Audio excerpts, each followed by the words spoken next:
స్థలం నుంచి మా ప్రతినిధి తేజ అందిస్తారు. పోనీలే పాపం కదా అని చెప్పి ఉపాధి కల్పించినటువంటి యజమానులనే కడతీరుస్తున్నటువంటి సంఘటనలు ప్రస్తుతం నమోదవుతున్నట్లుగానే చెప్పాలి. హైదరాబాద్ ప్రాంతం, హైదరాబాద్లో జూబ్లీ హిల్స్ అత్యంత రద్దీగా అత్యంత కాస్ట్లీ ఏరియాగా కూడా చెప్పబడుతుందో మనందరికీ తెలుసు. ఆ జూబ్లీ హిల్స్లో ఉన్నటువంటి ప్రశాసన్ నగర్లో దారుణమైనటువంటి హత్య జరిగిన సంఘటన చోటు చేసుకుంది. ఈ సంఘటనతో ఒక్కసారిగా కూడా ఇటు జూబ్లీ హిల్సే కాదు, యావత్ పోలీసు ఉన్నతాధికారులతో సహా పోలీస్ సంబంధించినటువంటి ఉద్యోగస్తులంతా కూడా ఒక్కసారిగా ఉలిక్కిపడ్డారు. ఎందుకంటే ఇక్కడ ప్రశాసన్ నగర్లో ఉన్నటువంటి మాజీ ఐపీఎస్ అధికారిగా ఉన్నటువంటి వినయ్ రంజన్ రే అనేటువంటి ఐపీఎస్ అధికారి, ఆయన గతంలో జైల్స్ డీజీగా కూడా పనిచేశారని చెప్తున్నారు. ఆయనకి సంబంధించినటువంటి ఇంట్లో ఆయన సతీమణి సునందను అత్యంత దారుణంగా హత్య చేసినటువంటి సంఘటన అయితే ఇక్కడ చోటు చేసుకుంది. ఆ హత్యకు పాల్పడింది కూడా ఇంట్లో పనిచేసేటువంటి పని మనిషి కల్పనగా కూడా పోలీసులు ఇప్పటికే గుర్తించారు. అయితే ప్రస్తుతం ఇక్కడ ఉన్నటువంటి పరిస్థితిని మీకు చూపించే ప్రయత్నం చేస్తా. మొత్తం ఇక్కడ విశ్రాంత ఐపీఎస్ అధికారిగా ఉన్నటువంటి వినయ్ రంజన్ రాయ్కి సంబంధించినటువంటి నివాసం ఇది. ఈ నివాసం దగ్గర, ఈ నివాసంలో కల్పన అనేటువంటి వ్యక్తి ఒక 8 నెలల నుంచి పనిచేస్తున్నట్లుగా కూడా పోలీసులు అయితే గుర్తించారు. ఇక్కడ 8 నెలల నుంచి పనిచేస్తున్న నేపథ్యంలో అంటే ఈ ఇంట్లో మాజీ ఐపీఎస్ అధికారి వినయ్ రంజన్తో పాటు ఆయన సతీమణి ఉంటారు, వారితో పాటు వారి ఇరువురి కుమార్తెలు కూడా ఉంటారు అన్నట్లుగా కూడా చెప్తున్నారు.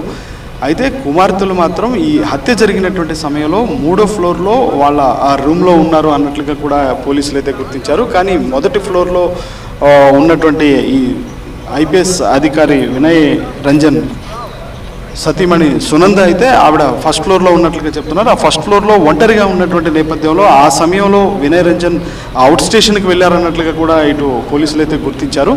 అయితే ఏకాంతంగా ఆవిడ ఉన్నటువంటి సమయంలో చూసి అంటే ఎప్పటి నుంచో కూడా రెక్కి నిర్వహిస్తున్నట్లుగా కూడా చెప్తున్నారు.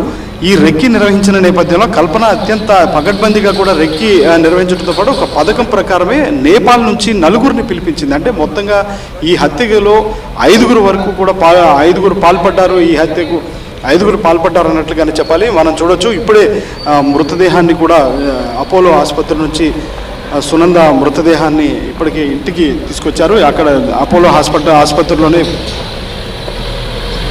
పోస్ట్ మార్టం నిర్వహించిన అనంతరం ఇక్కడికి తీసుకొచ్చారు అన్నట్లుగానే చెప్పాలి. అయితే ఇక్కడికి ఇప్పటికే ప్రస్తుత డీజీపీ సివి ఆనంద్తో పాటు హైదరాబాద్ పోలీస్ కమిషనర్ సజ్జనార్ వీరంతా కూడా ఇక్కడికి చేరుకున్నారు. ఇక్కడ మొత్తంగా క్రూజ్ టీం కూడా చేరుకుంది.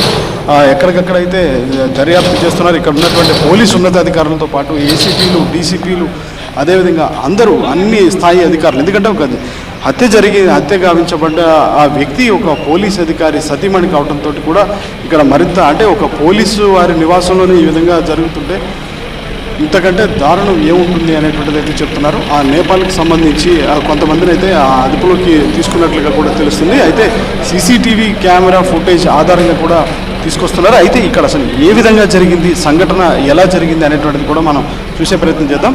సరిగ్గా ఈ ఇంటికి నివాసం, ఐపీఎస్ అధికారి నివాసం ఇంటికి పక్కనే ఉన్నటువంటి ఒక పార్క్ ఏరియా కూడా ఉంది.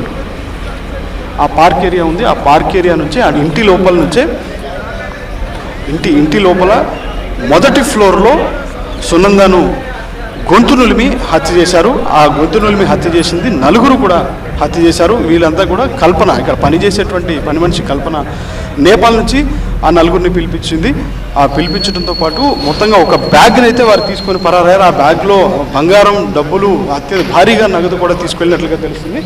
అయితే ఇక్కడ దానికి సంబంధించి ఈ ఇంటికి పక్కనే ఉన్నటువంటి పార్క్ ఏరియా, వారికి సంబంధించిన పార్క్ ఏరియా, ఆ పార్క్ ఏరియాను ఒకసారి మనం చూద్దాం. ఈ పార్క్ ఏరియా నుంచి వారంతా కూడా పరారైనటువంటి పరిస్థితి ఉంది. మొత్తంగా ఇక్కడ న్యూస్ టీమ్ అయితే ఇప్పటికే ఆధారాలన్నీ కూడా సేకరించింది. ఇది మనం చూడొచ్చు ఇక్కడ ఏ స్థాయిలో ఇక్కడ పార్క్ ఏరియా ఉంది అనేటువంటి చూడొచ్చు. ఇక్కడ కూడా పూర్తి స్థాయిలో ఎక్కడికక్కడ అంటే ఏ విధంగా వెళ్ళి ఉంటారు. ఇక్కడ చుట్టుపక్కల కూడా సీసీటీవీ ఫుటేజ్లు ఉన్నటువంటి నేపథ్యంలో ఈ సీసీటీవీ ఫుటేజ్లన్నింటినీ కూడా పరిశీలిస్తున్నారు. సో ఇట్లా ఇక్కడ నుంచి వెళ్ళిపోయారు అన్నట్లుగా కూడా తెలుస్తుంది. ఒక్కసారి మనం జూమ్ ద్వారా, విజువల్స్ ద్వారా కూడా చూడొచ్చు. అంటే ఆ ఐపీఎస్ అధికారి నివాసానికి వెనక సైడ్లో పార్క్ ఏరియాకి ఒక ద్వారం ఉంది. ఆ ద్వారం నుంచి వారంతా కూడా హత్య చేసి ఆ బ్యాగ్ను తీసుకొని ఆ నలుగురుతో పాటు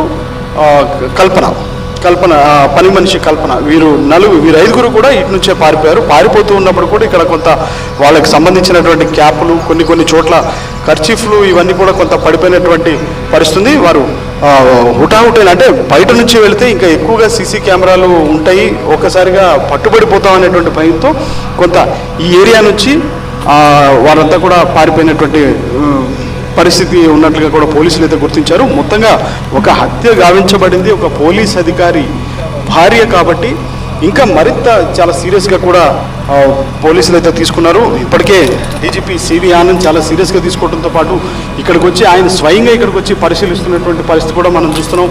ఇంకా ప్రత్యేకించి ఇక్కడ హైదరాబాద్ పోలీస్ కమిషనర్ సజ్జనార్ కూడా ఇక్కడికి చేరుకున్నారు. ట్రాఫిక్ సిబ్బంది ఉన్నారు, అదేవిధంగా ఏసీపీలు ఉన్నారు, స్థానిక జూబ్లీ హిల్స్కి సంబంధించినటువంటి పోలీస్ సిబ్బంది ఉన్నారు, అంతా ఇక్కడికి చేరుకున్నారు. ఇప్పటికే క్లూస్ టీం కూడా చేరుకుంది. దాంతోపాటు మనం చూడొచ్చు ప్రత్యేకంగా డాగ్ స్క్వాడ్ కూడా ఎక్కడికక్కడ పూర్తిగా తనిఖీ చేస్తుంది. అంటే ఎలా వారు పారిపోయారు, ఎలా పారిపోయి ఉంటారు అనేటువంటిది అయితే మాత్రం ఇక్కడ ఆనవాళ్ళు ఆ పోలీస్ జాగిలం అయితే పక్కాగా కనిపెడుతుంది అనేటువంటిది మనకు తెలుసు. ఆ డాగ్ స్క్వాడ్ అయితే ఒక్కసారిగా వారికి దారి చూపిస్తుంది. అంటే వారు ఏ విధంగా కూడా పారిపోయి ఉండొచ్చు, ఎట్లా పారిపోయి ఉన్నారు అనేటువంటిది ఇక్కడ స్పష్టంగా అయితే తెలుస్తుంది. అయితే మరొక కొన్ని గంటల్లోనే వారిని ఎట్టి పరిస్థితుల్లో పట్టుకొని తీరుతామని అయితే పోలీసులు అయితే చెప్తున్నారు. కానీ వారంతా ఈ నగదు బంగారం తీసుకొని భారీగా బంగారం తీసుకొని చాలా పెద్ద బ్యాగ్లోనే వాటన్నిటిని సర్దుకొని పారిపోయారు అన్నట్లుగా తెలుస్తుంది. వారంతా కూడా ఆ సెల్ ఫోన్లన్నీ కూడా ఎక్కడికక్కడ వారికి సంబంధించిన సెల్ ఫోన్లు కానీ లేకపోతే కల్పనకు సంబంధించిన సెల్ ఫోన్ కానీ పూర్తి స్థాయిలో మూసివేసి అంటే స్విచ్ ఆఫ్ చేసి ఉన్నట్లుగా కూడా చెప్తున్నారు. ఏదైనా కానీ పోలీసులు అయితే చాలా సీరియస్గా తీసుకున్నారు. ఎట్టి పరిస్థితుల్లో అంటే 24 గంటల్లోపే ఎవరు నిందితులను ఖచ్చితంగా ప్రజల ముందు నిలబెడతాము, న్యాయస్థానం ముందు నిలబెడతాము అనేటువంటి స్థాయిలో కూడా పోలీసులు ఛాలెంజింగ్గా తీసుకొని ఎక్కడికక్కడ జల్లెడ పడుతున్నారు అన్నట్లుగానే చెప్పాలి.